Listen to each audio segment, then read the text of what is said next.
Milwaukee County Executive David Crowley has dropped out of the race for Wisconsin governor, making the once crowded Democratic pool a little less so.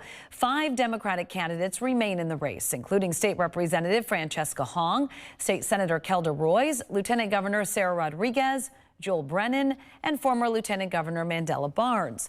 Crowley says he will continue his position as Milwaukee County's executive, a position he's held since 2020. He did not endorse anyone in his withdrawal. On the Republican side, 2 candidates are in the running for governor. Representative Tom Tiffany is taking on newcomer Andy Mansky.